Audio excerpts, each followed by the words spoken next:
Welcome to Mother Media Bhakti YouTube channel. My name is Preeta Srinivasan. Om Gam Ganapate Namaha. Saishwaraya Vidmahe Satchidanandaya Dhimahi Tanno Baba Prachodayat. Sai, my humble pranams to your beautiful lotus feet.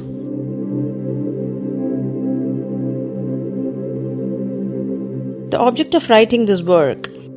In the first chapter, I described Sai Baba's miracle of checking and destroying the cholera epidemic by grinding the wheat. And then I heard other miracles of Sai Baba to my great delight. And this delight burst forth into this poetic work, incapacity and boldness in undertaking the work. Hemad thought that he was not a fit person to undertake the work. He said, I do not know the life of my intimate friend, nor do I know my own mind. Then how can I write the life of a saint, or describe the nature of incarnations, which even the Vedas were unable to do? To write the life of the saint is most difficult. One may as well be able to measure the depth of the seven seas or enclose the sky with cloth trappings. I knew this was the most venturous undertaking which might expose me to ridicule. I therefore invoked Sai Baba's grace. The premier poet, saint of Maharashtra, Shri Dhyaneshwar Maharaj, has stated that the Lord loves those who write the lives of the saints. And the saints also have their own peculiar method of assigning the service, which the devotees long for. The saint inspires the work, the devotee becomes only an indirect cause or an instrument in achieving the end. For instance, Sai Baba's wonderful leelas are described by Mrs. Savitribai Raghunath Tendulkar of Bandra in a small book named Shri Sai Nath Bhajanmala. Das Ganu Maharaj also has composed various sweet poems on Sai Baba. A devotee named Amidas Bhavani Metha has also published some stories of Sai Baba in Gujarati, and some numbers of Sai Nath Prabha, a magazine published by Dakshina Bhiksha Sanstha of Shirdi, are also published. Then the question of objection comes in that while so many work regarding Sai Baba are extant, why should this be written, and where is its necessity? The answer is plain and simple.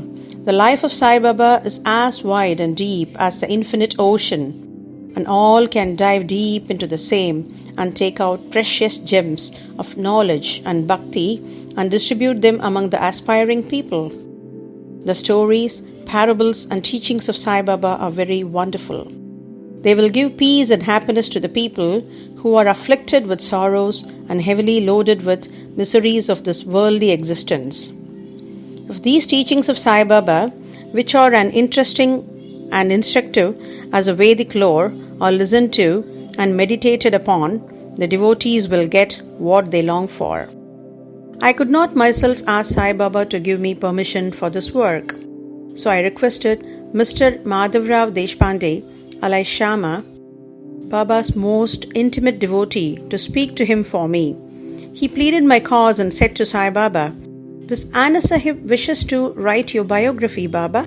Don't say that you are poor fakir and there is no necessity to write it. But if you do agree and help him, he will write, or rather, your grace will accomplish the work. Without your consent and blessing, nothing can be done successfully. When Sai Baba heard this request, he was moved and blessed. And he blessed me by giving his udi, the sacred ash, and placing his boon-bestowing hand on my head. Let him make a collection of stories and experiences. Keep notes and memos. I will help him. He is only an outward instrument. I should write my autobiography myself and satisfy the wishes of my devotees. I myself shall enter into him and shall myself write my own life. Hearing my stories and teachings will create faith in devotees' hearts, and they will easily get the self-realization and bliss. Let there be no insistence on establishing one's own view, no attempt to refute others' opinion, no discussion of pros and cons of any subject. Significant and prophetic title. This was in 1910 when there was only one place, Sateswada, for lodging pilgrim devotees. After alighting from the Tonga, I was anxious to have the darshan when the great devotee Tatya Sahib Nulkar returned from the masjid and said that Sai Baba was at the corner of the Vada and that I should first get the preliminary darshan and then, after bath, see him at leisure. Hearing this, I ran and prostrated before Baba, and my joy knew no bounds. I found more than what Nana Chandorkar had told me. All my senses were satisfied, and I forgot my thirst and hunger. The moment I touched Sai Baba's feet, I began a new life. The peculiarity of Sai Baba's darshan, as I found it, is that by his darshan our thoughts are changed, the force of previous actions is abated, and gradually non-attachment or dispassion towards worldly objects grows up. It is by the merit of actions in my past birth that such darshan is got, and if only you see Sai Baba, all the world assumes the form of Sai Baba. Hot discussion. On the first day of my arrival in Shirdi, there was a discussion between me and Bala Sahib Bate regarding the necessity of the Guru. I contended, why should we lose our freedom and submit to others when we have to do our duty? Why a Guru is necessary? Mr. Bate took up the other side, destiny, and said, whatever is bound to happen must happen. Even great men have failed. Man proposes one way, but God disposes the other way. Brush aside your cleverness, pride, or egoism won't help you. This discussion, with all its pros and cons, went on for an hour or so, and as usual, no conclusion was arrived at. We had to stop the discussion ultimately as we were exhausted. The net result of this was that I lost my peace of mind and found that unless there is a strong body consciousness and egoism, there would be no discussion. In other words, it is egoism which breeds discussion. Then when we went to the masjid with others, Baba asked Kaka Sahib Dikshit the following. What was going on in Sateswada? What was the discussion about? And staring at me, Baba further added, what did this Hemadpan say? Hearing these words, I was much surprised. The masjid was at a considerable distance from Sateswada.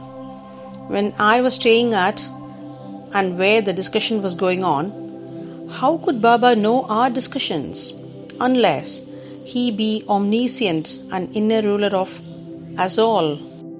Looking into the history, we think that Baba's word, calling Mr. Dabolkar by the name Hemadpan, was significant and prophetic, as we find that he looked after the management of Sai Sansthan very intelligently, kept all the accounts properly, and was also the author of a good work, Sai Satcharitham, which deals with such important and spiritual subjects as Dhyan, Bhakti, dispassion, self-surrender and self-realization.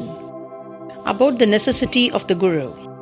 Hemadpan has left no note, no memo about what Baba said regarding this subject, but Kaka Sahib Dikshit has published his notes regarding this matter. Next day, after Hemadpan meeting with Sai Baba, Kaka Sahib went to Baba and asked, Baba, where to go? Baba said, high up. Then the man said, where is the way? Baba said, there are many ways leading there. There is only one way from here. Shirdi also. The way is difficult. There are tigers and wolves in the jungles on the way. I asked, but Baba, what if we take a guide with us? Baba answered, then there is no difficulty. The guide will take you straight to your destination, avoiding the wolves, tigers and ditches, etc. on the way. If there be no guide, that is the danger of your being lost in the jungles or falling into the ditches. Mr. Dabolkar was present on this occasion, and he thought that this was the answer Baba gave to the question whether Guru was a necessity. And he thereupon took the hint that no discussion whether man is free or bound is of any use in spiritual matters, but on the contrary, real Paramartha is possible. only as a result of the teachings of the Guru, as is illustrated in this chapter of the original work, in the instances of great avatars like Ram and Krishna, who had to submit themselves to their Gurus, Vasishtha and Sandipani respectively, for getting the self-realization, and that the only virtues necessary for such progress are faith and patience. Bow to Shri Sai, peace to be all. Om Shri Sai Ram. Thank you all, and please keep watching our Mother Media Bhakti channel and post your comments and feedbacks.